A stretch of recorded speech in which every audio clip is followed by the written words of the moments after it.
ओमेकं शरणं मम सर्वेषां मिलनं तस्मै ओंकाराय नमो नमः।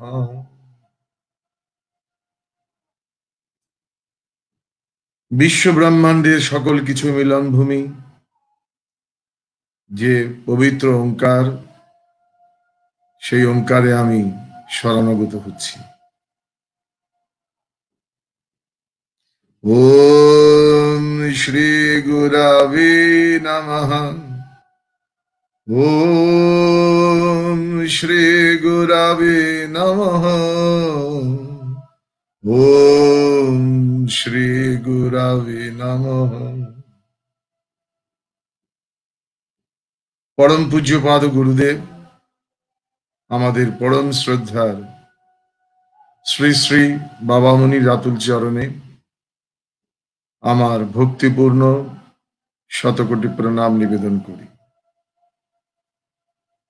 যারা আমার এই দিনে ভাষণ শুনছেন, তাদের সকলকে শ্রী গুরুর সাক্ষাৎ প্রকাশ জ্ঞানে আমি আমার শ্রদ্ধাপ্লুত জয়গুরু এবং প্রণাম নিবেদন করছি। শ্রদ্ধেয় শ্রোতৃনারায়ণ মণ্ডলী, আমরা বিভিন্ন সময়ে পরমারাধ্য শ্রী শ্রী বাবামণির যে সুমহান আদর্শ, তার রসাস্বাদনের প্রয়াস পাচ্ছি। আমরা আজকের এই অধিবেশনের শুরুতে পরম পূজ্যপাদ শ্রী শ্রী বাবামণির বাঙ্ময় মূর্তি শ্রী শ্রী অখণ্ড সংহিতার যে পাঠ শ্রবণ করলাম, সেখানে আমরা আমাদের সকল সাধনার যে শক্তির উৎস, সেই সমবেত উপাসনার প্রসঙ্গে পরমারাধ্য শ্রী শ্রী বাবামণির নির্দেশ আমরা লাভ করেছি। আমরা অখণ্ড হিসেবে যে যত কাজই করি না কেন, আমাদের মনে রাখতে হবে যে সমবেত উপাসনা হচ্ছে আমাদের সকল সঙ্গ কর্ম ও সাধন কর্মের সমন্বিত রূপ, the summation of all our efforts. সমবেত উপাসনার প্রতি নিবেদিত থাকা, নিষ্ঠাশীল থাকা মানেই হচ্ছে পরমারাধ্য শ্রী শ্রী বাবামণির প্রতি আমাদের অনুগত থাকা। আমাদের মেধা, কর্মসাফল্যতা ইত্যাদি যা কিছুই থাকুক না কেন, সমবেত উপাসনায় নিয়মিত যোগদান এবং ব্যক্তিগত যোগদান নয়, সপরিবার সবান্ধব যোগদানের ধারাবাহিক প্রয়াস আমাদের সংঘকর্মের বুনিয়াদ। এবং এই যে সমবেত উপাসনা, এই সমবেত উপাসনার করার সময়তেও আমাদেরকে পরমারাধ্য শ্রী শ্রী বাবামণির যে নির্দেশ, তার প্রতি অনুগত থাকতে হবে, তার প্রতি বিশ্বস্ত থাকতে হবে এবং সমবেত উপাসনার যে মাহাত্ম্য, সমবেত উপাসনা কি, কেন, এবং এই সমবেত উপাসনা আমাদের কি দেবে, এই সম্পর্কে আমাদের পূর্ণ বিশ্বাস এবং পূর্ণ আনুগত্য থাকতে হবে। ভ্রাতামাতা এবং ভগ্নীগণ, আলোচনার প্রারম্ভে আমরা যে পরম পূজ্যপাদ শ্রী শ্রী বাবামুনির বাণীটুকু শ্রবণ করি, আমাদেরকে মনে রাখতে হবে এই বাণী নয়, এই বাণী আমাদের আলোচনা, শ্রবণ, মনন, নিদিধ্যাসনের একটা দিক নির্দেশনা। কাজেই আমরা যারা এই ধারাবাহিক আলোচনায় যুক্ত হচ্ছি, তাদেরকে এই বিশ্বাসটি নিয়েই এই আলোচনায় যোগদান করতে হবে যে পরমারাধ্য শ্রী শ্রী বাবামুনির যে বাণী পঠিত হল, এইটি হচ্ছে আমাদের এই কার্যক্রমের সবচেয়ে গুরুত্বপূর্ণ দিক। পরমারাধ্য শ্রী শ্রী বাবামুনির বাণীটি শুনলাম, সেই বাণীতে পূর্ণভাবে নিজেকে নিমজ্জিত করে সেটিকে স্মরণ, মনন, নিদিধ্যাসন করার প্রয়াস আমাদেরকে পেতে হবে।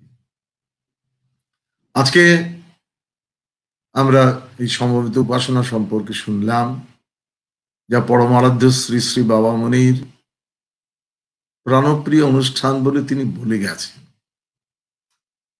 এখন শ্রী গুরু যেটা অনুগ্রহ করে প্রকাশ করেছেন, তাকে পূর্ণ মর্যাদা প্রদান, এটি আমাদের একান্ত কর্তব্য। আমরা সকলে এই কাজটুকু নিষ্ঠা এবং দায়িত্বশীলতার সঙ্গে করব,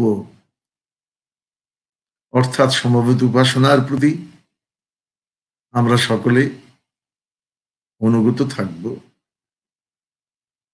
আমরা সকলে বিশ্বস্ত থাকব, নিষ্ঠা পরায়ণ থাকব। এই ভাবটি অন্তরে রেখেই আমরা আলোচনার প্রসঙ্গগুলো স্মরণ, মনন এবং কীর্তন করব। ভ্রাতা, মাতা এবং ভগ্নীগণ, আমরা নিজেরা নিজেদেরকে পরমারাধ্য শ্রী শ্রী বাবামুনির সন্তান বলে পরিচিত করতে ভালোবাসি, এবং নিশ্চয়ই অধিকাংশে আমরা পরমারাধ্য শ্রী শ্রী বাবামুনির সন্তান বলে নিজেকে ভাবতেও ভালোবাসি। কিন্তু তার জন্য আমাদের কিছু চেষ্টা তো একান্ত থাকা প্রয়োজন। আমাদের আচরণ, আমাদের চিন্তা ভাবনা, অনুশীলন, সবকিছুর মধ্যেই আমরা যে পরমারাধ্য শ্রী শ্রী বাবামুনির সন্তান, এর মৌলিক চিহ্নগুলো থাকা একান্ত প্রয়োজন।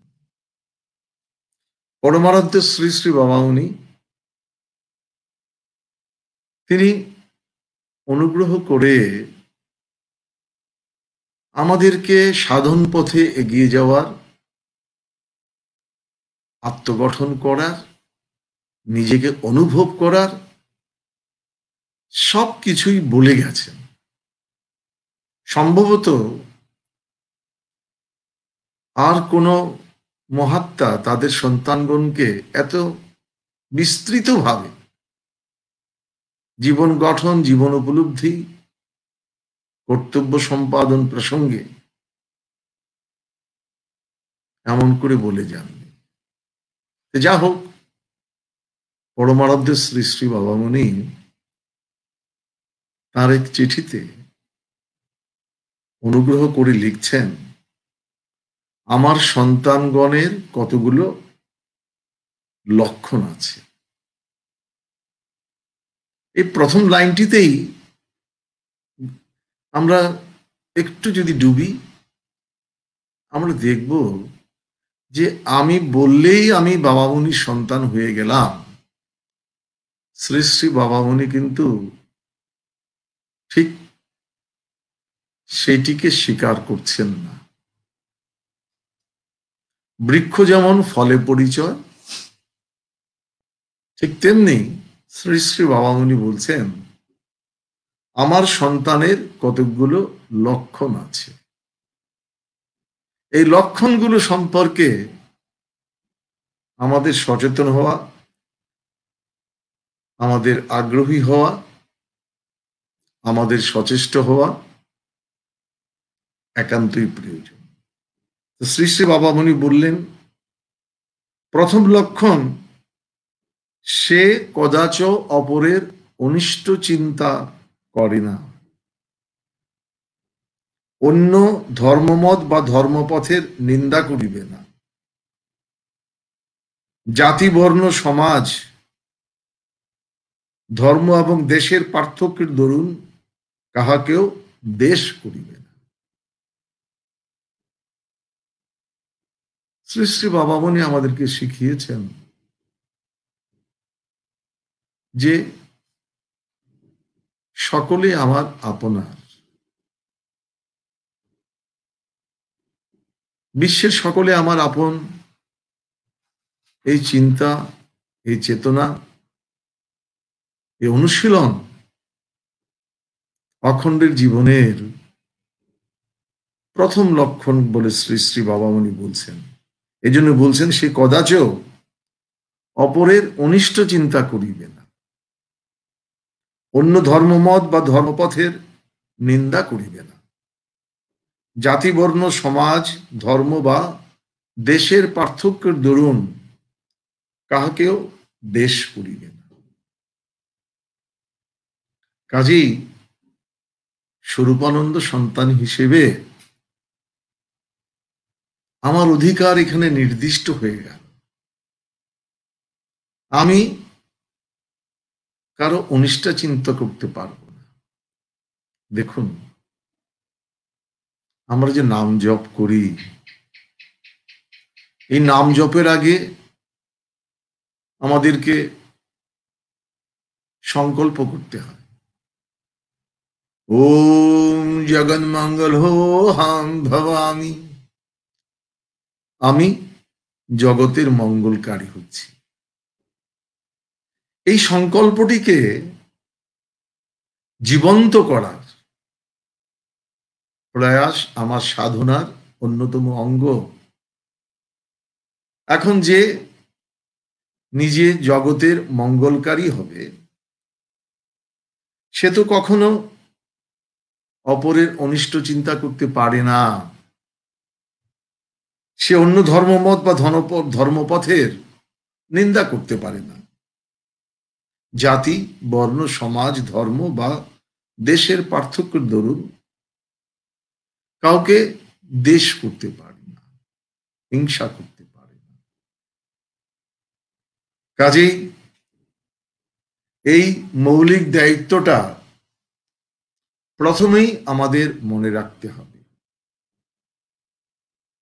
এমন মেজাজ গড়ে তুলতে হবে, এমন রুচি সৃষ্টি করতে হবে, এমন অভ্যাসের অনুশীলন করতে হবে যেন আমার জীবনে আমি প্রত্যক্ষ বা পরোক্ষভাবে কারো অকল্যাণ চিন্তা করি না।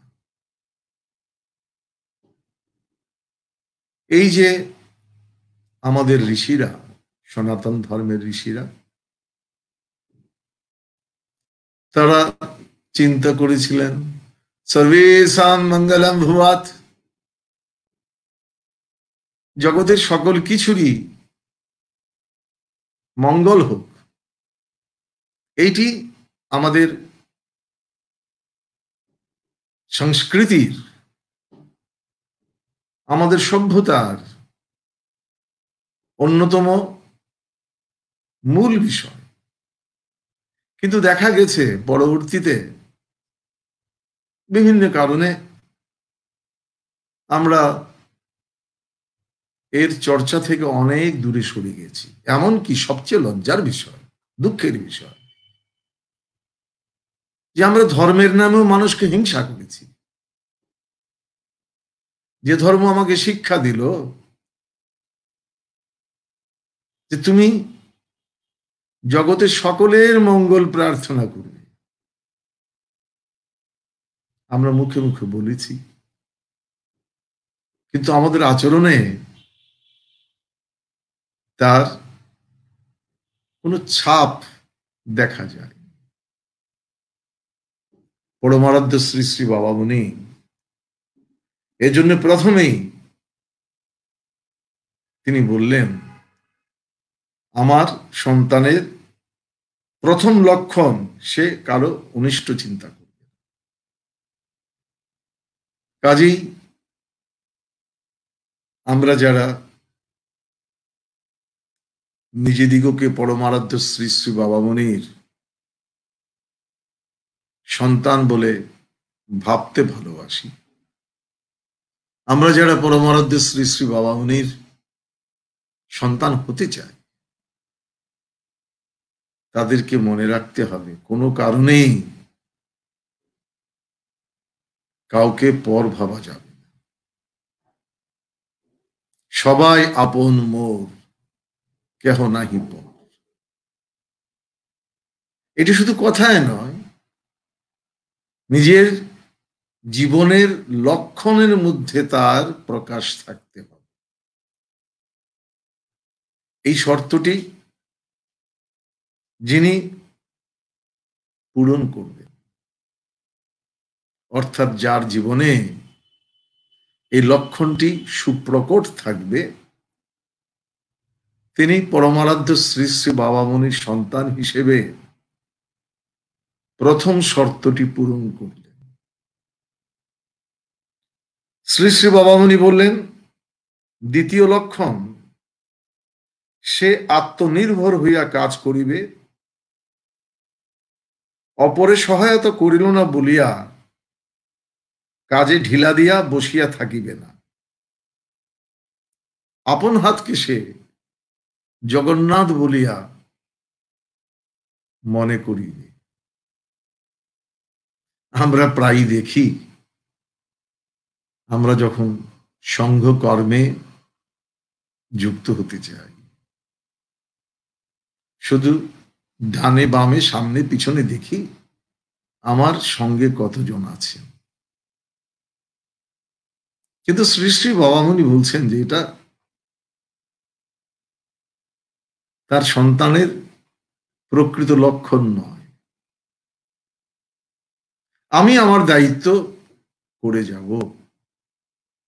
এজন্য বাবামণি বললেন, সে আত্মনির্ভর হইয়া কাজ করিবে, অপরে সহায়তা করিল না বলিয়া কাজে ঢিলা দিয়া বসিয়া থাকিবে না। আপন হাতকে সে জগন্নাথ বলিয়া মনে করিবে। এখন দেখুন, আমার শ্রেষ্ঠ সহায় কে? নিশ্চয়ই আমার সংঘভুক্ত যারা আছেন তারা খুব ভালো সহায়, কিন্তু গুরু হচ্ছেন আমার নিত্য সাথী এবং আমার সকল কর্মের তিনি হচ্ছেন শক্তির উৎস। এই বিশ্বাস যদি আমার থাকে, অন্যকে কাজ করলো বা করলো না, সেদিকে তাকিয়ে অপেক্ষা করা, এটি তো আত্মবিশ্বাসী লক্ষণ। অর্থাৎ আত্মবিশ্বাস শ্রী শ্রী স্বরূপানন্দ সন্তানের দ্বিতীয় লক্ষ্য। আমরা কখন আত্মবিশ্বাসী হতে পারব? যখন আমরা গুরুতে বিশ্বাসী হব। গুরু ভক্তি, গুরু নিষ্ঠা ছাড়া যে আত্মবিশ্বাস, সেটি অহংকারেরই নামান্তর মাত্র। কাজেই আমি আত্মনির্ভর হয়ে কাজ করব মানেই হচ্ছে আমি প্রকৃতভাবে গুরু নির্ভর হয়ে কাজ করব। এই শক্তির উৎস কোথায় অখণ্ডের? গুরু আমাকে শ্রীনাম দিয়েছেন, গুরু আমাকে বলেছেন যে তিনি আমার নিত্য সাথী।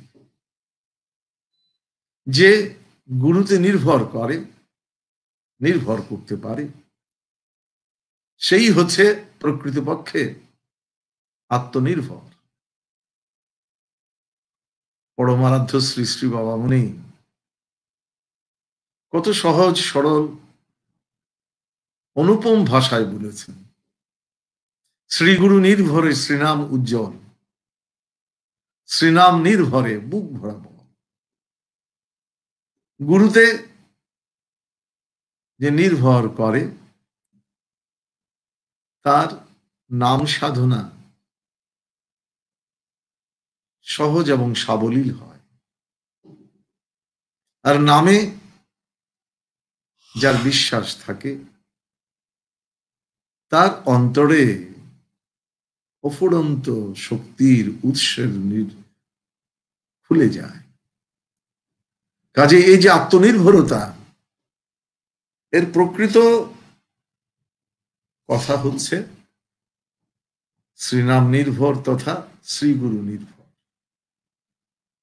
কাজেই স্বরূপানন্দ সন্তানের দ্বিতীয় লক্ষণটি হচ্ছে এই শ্রীগুরু নির্ভর তথা শ্রীনাম নির্ভর হয়ে আত্মবিশ্বাসী হওয়া, পরমুখাপেক্ষী না হয়ে। গুরু আমাকে যে সুযোগ দিয়েছেন তাকে পূর্ণরূপে কাজে লাগিয়ে যে গুরুর কর্মে, সংঘ কর্মে, সেবা কর্মে যে সদা তৎপর, তিনি স্বরূপানন্দ সন্তান হিসেবে তার দ্বিতীয় শর্তটি পূরণ করছেন। শ্রী শ্রী বাবামণি এবার বললেন তার সন্তানের তৃতীয় লক্ষ্য।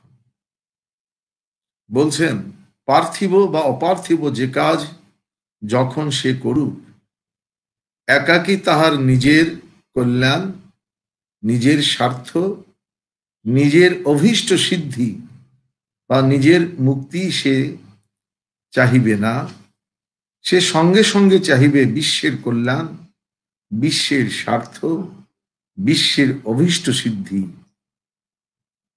এবং বিশ্বের মুক্তি। আমরা শুনেছি কবিরা বলেছেন, আপনার লয়ে বিব্রত রহিতে আসে নাই কেহ অভিনয়, সকলের তরে সকলে আমরা, প্রত্যেকে মোরা পরের তর। এটি মানবিক গুণাবলীর একটি অত্যন্ত মৌলিক বিষয়, কিন্তু আমরা মুখে মুখেই বলে গেলাম। স্বার্থের ঠুলি যখন চোখে দিই তখন আর এই মুখের বুলি অনুকূলে আমার হাত কাজ করে না। আধ্যাত্মিক সাধনার ক্ষেত্রেও আত্মমুখ্যায় নিজের কল্যাণের জন্য আমি সাধন করব, এটি হয় না। এই জন্যই তো আমার জগন্মঙ্গল সংকল্প। আমার জীবনে যে শ্রেষ্ঠ কর্ম নাম সাধনা, সেটিও আমি বিশ্বের মুক্তির জন্য আমি করব, বিশ্বের কল্যাণ, বিশ্বের স্বার্থ, বিশ্বের অভীষ্ট সিদ্ধির জন্য আমি করব। এটি পরমারাধ্য শ্রী শ্রী বাবামণির শিক্ষা। শ্রীমদ্ ভাগবতে একটি চমৎকার কথা বলা হয়েছে, প্রায়ণ দেব মুনয় সবিমুক্তি কামা মৌনম চরন্তি বিজন না পরার্থ নিষ্ঠা। প্রায় দেখি মুনি ঋষিগণ মৌন সাধনে নিবিড় বনে সময় কাটান, সাধন করেন, নিজেদের ব্যস্ত রাখেন, কিন্তু সবই তো তারা নিজের জন্য করেন। সবিমুক্তি কামা মৌনম চরন্তি বিজন না পরার্থ নিষ্ঠা। কিন্তু তারা পরের কল্যাণ তো চিন্তা করেন না। আপনি আত্মমুখ্যায়ও চিন্তা করছেন, একটি সহায়তা সকলের জন্য এই যে আপনি অপরের অকল্যাণ করছেন না, কিন্তু কল্যাণটি তো হচ্ছে না। কাজেই আমি অপরের অকল্যাণ চিন্তা করব না, এটাই যথেষ্ট নয় স্বরূপানন্দ সন্তানের জন্য। তাকে অপরের কল্যাণ কর্মেও নিজেকে যুক্ত হতে হবে। প্রথম বাবামণি বলেছিলেন যে আমার সন্তান কারো অনিষ্ট চিন্তা করবে না, কাউকে হিংসা দেশ করবে না, কিন্তু তা নয়। এবার তৃতীয় লক্ষণ এসে তিনি বলছেন যে সে তার নিজের জন্য কিছু করবে না, নিজের মুক্তি সে চাইবে না, সে চাইবে বিশ্বের কল্যাণ, বিশ্বের স্বার্থ, বিশ্বের মুক্তি। এই যে বিষয়টি, অর্থাৎ আমার যাত্রা শুরু হয়েছিল একটা নিবৃত্তির মূলক সংকল্প থেকে, যে আমি কারো ক্ষতি করব। কিন্তু পরবর্তীতে যখন আমি গুরুতে নির্ভর করলাম, গুরু নির্ভর করে যখন নামে রুচি পেলাম, নামের শক্তিতে যখন জীবনে বল পেলাম, তখন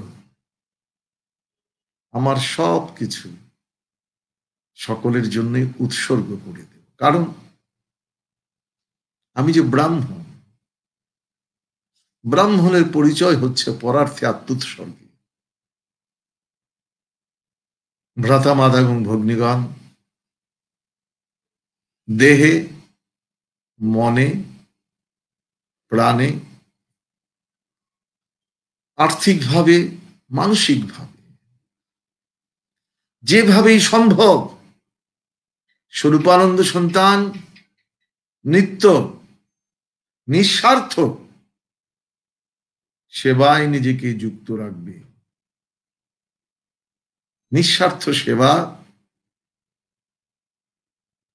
স্বরূপানন্দ সন্তানের তৃতীয় লক্ষ্য।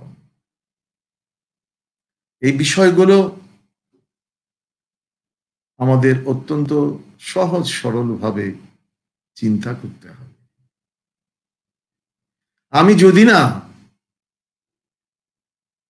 দশের জন্য, জগতের জন্য নিজেকে উৎসর্গে প্রতিশ্রুতিবদ্ধ না হই,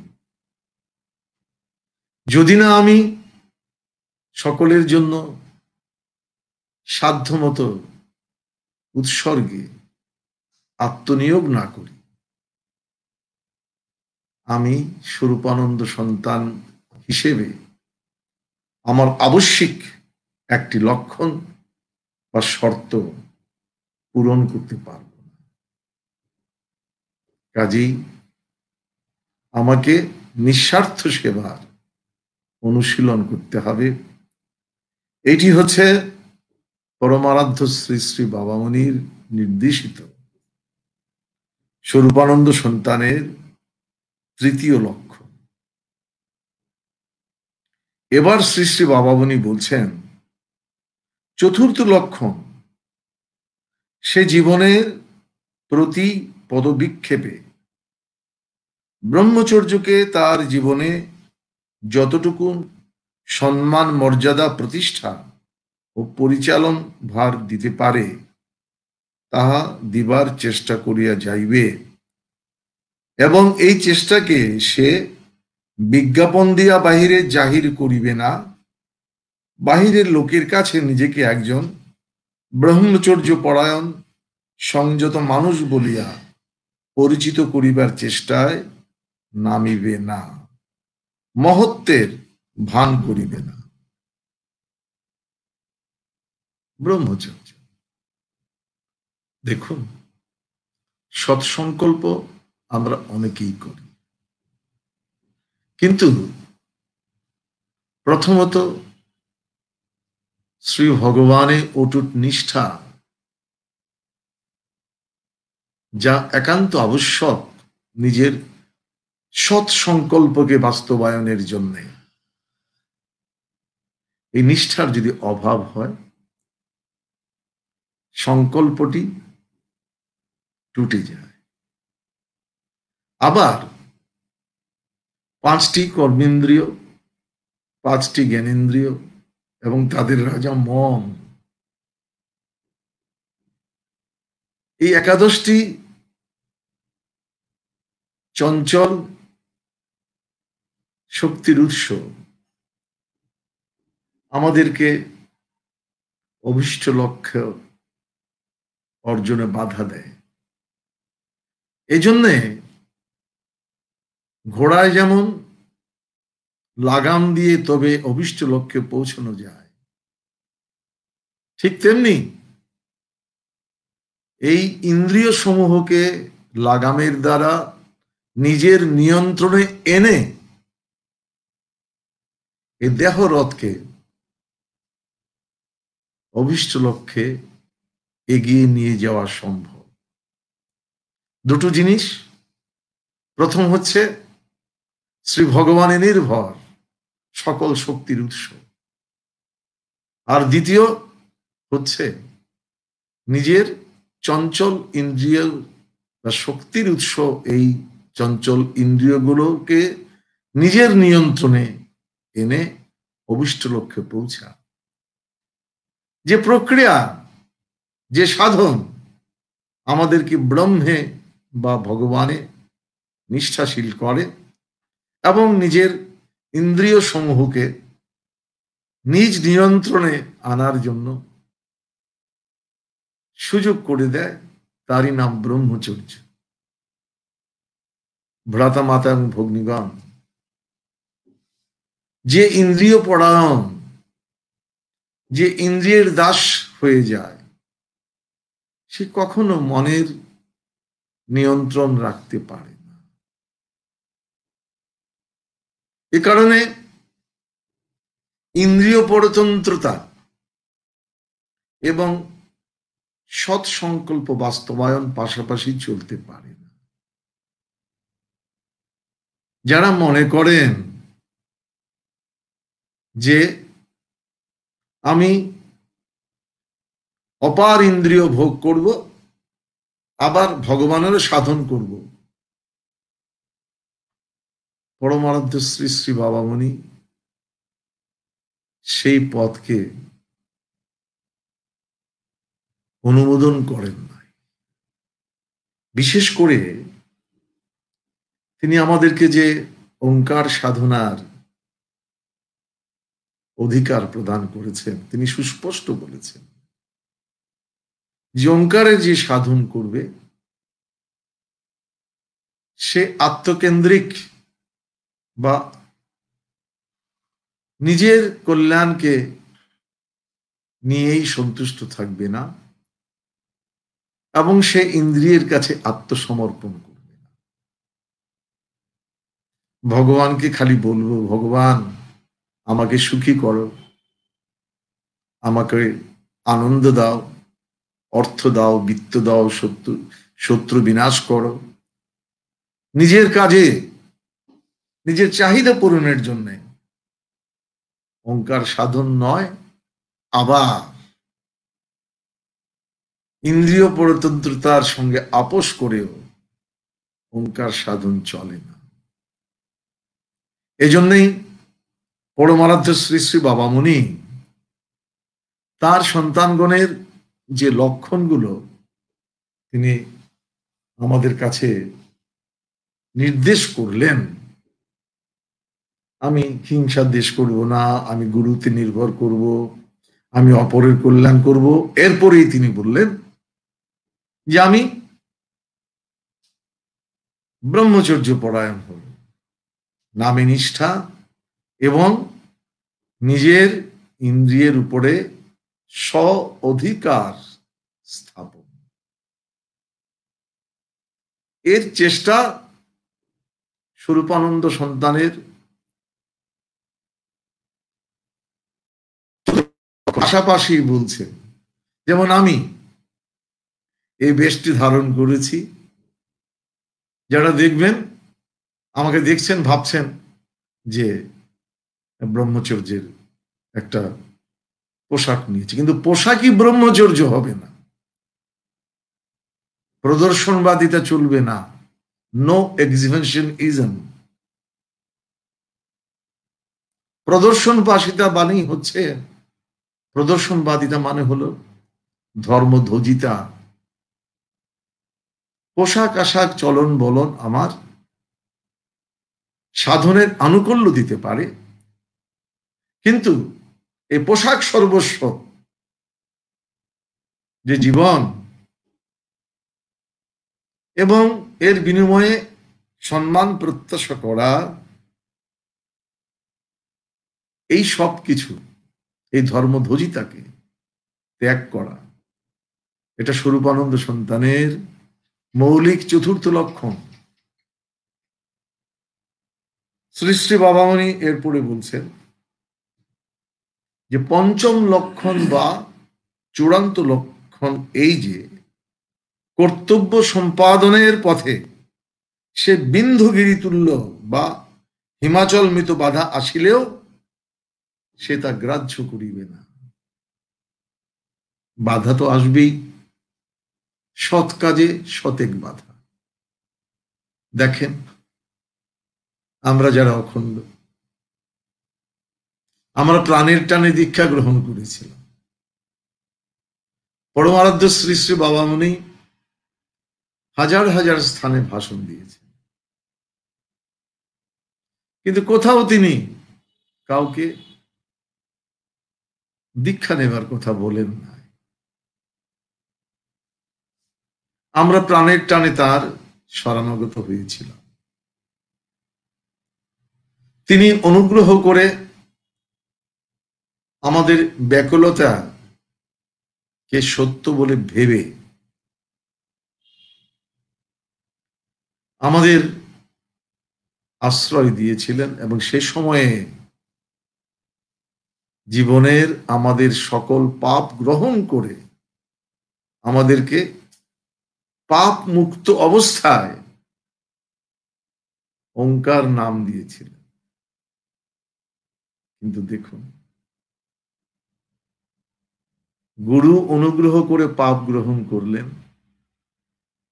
কিন্তু ওঙ্কারে, আমাদের ওঙ্কার সাধনায় আমাদের নিষ্ঠা আছে কি? আমার পরিবারের স্নেহভাজন কেউ আমাকে আবদার করেছে, কাজে আজকে ভিন্ন পূজায় নিজে যুক্ত হচ্ছি।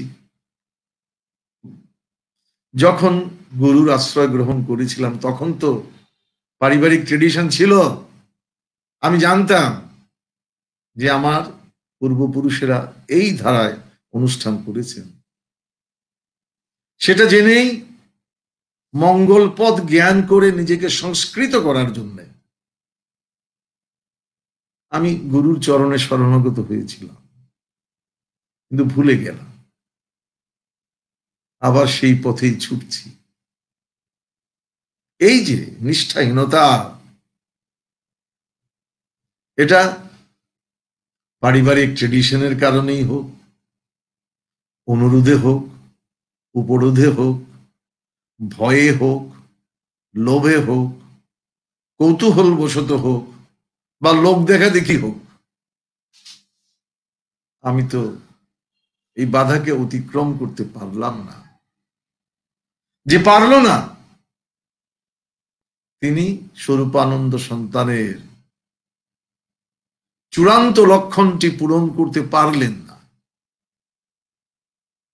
আজকে এই কথাগুলো সুস্পষ্টভাবে অনুভব করার সময় এসেছে। খেলায় খেলায় দিন যাবে না। আমার জীবন কর্মের হিসাব আমাকেই দিতে হবে। কাজেই স্বরূপানন্দ সন্তান হওয়া মানে কিছু দায়িত্ব বিশ্বস্ততার সঙ্গে পালন করা। গুরুতে যখন আত্মসমর্পণ করেছিলাম, নিজের প্রাণের টানে করেছিলাম। গুরু স্নেহবশত আশ্রয় দিয়েছেন, জীবনের সব পাপ তিনি গ্রহণ করেছেন, কিন্তু এরপরেই জীবনের ধারাটি সঠিক পথে নিয়ে যেতে পারলাম না। এই 5টি লক্ষণ আমাদের অবশ্যই পূরণ করতে হবে। এই যে চূড়ান্ত লক্ষণ, বাধা, কত রকমের বাধা আসবে। আমি শুধু আধ্যাত্মিক বাধার কথা এখানে বললাম। আমাদের অসুবিধাটা হয়ে যাচ্ছে কিরকম অবস্থা, কিভাবে হচ্ছে।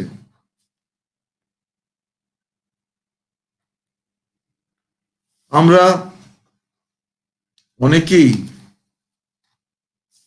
জীবনে যা নই, কথায় তার চাইতে বেশি ভাবে নিজেকে ফুটিয়ে তোলার চেষ্টা করি।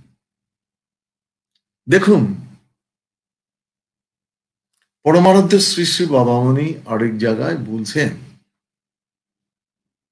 যে তুমি যে জীবন পথে এগিয়ে যেতে পারছো না, অনেকগুলো বাধার মধ্যে 2টি বড় বাধা হচ্ছে একটি অহংকার এবং একটি আলস্য। শ্রী শ্রী বাবামণি আরেক জায়গায় বললেন, তোমার জীবন যাহা নহে, তোমার কথায় যদি তাহার ছটা থাকে, তবে আত্মাভিমান তোমাকে অতলে ডুবাইবে। অভিমান আসবে, অহংকার আসবে, এবং বলছেন এই আত্মাভিমান তোমাকে অতলে ডুবাইবে। যতটুকু কাজের লোক তুমি হইয়াছ, কথা মাত্র ততটুকু বলো, কাজ করিবার জন্যই কথা বলো। নিন্দা চর্চা দোষারোপে কাজের কোনো সহায়তা হয় না। অথচ এই নিন্দা চর্চা, পরের উপরে দোষারোপ আমাদের এখন জীবনের অলংকার হয়ে গেছে। কাজে কাজ হবে কি করে? ভ্রাতা মাতা এবং ভগ্নীগণ, এই 5টি লক্ষণ আমাদের জীবনে আমরা বিশেষভাবে চর্চা করার জন্য সচেষ্ট হই। এটি আমাদের জীবনের মৌলিক ব্রত হোক। কারো অকল্যাণ চিন্তা করব না, ভগবানে নির্ভরশীল হব, অপরের মঙ্গল কর্মে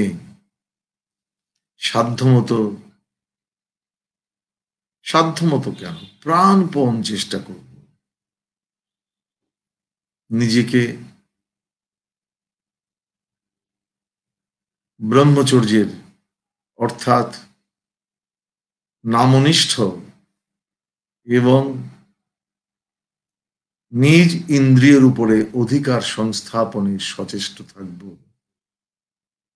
এবং লাভ, লোভ, ভীতি, কৌতূহল, অনুরোধ, উপরোধ ইত্যাদি কোনো বাধাকেই আমি কাছে আমি আত্মসমর্পণ করব।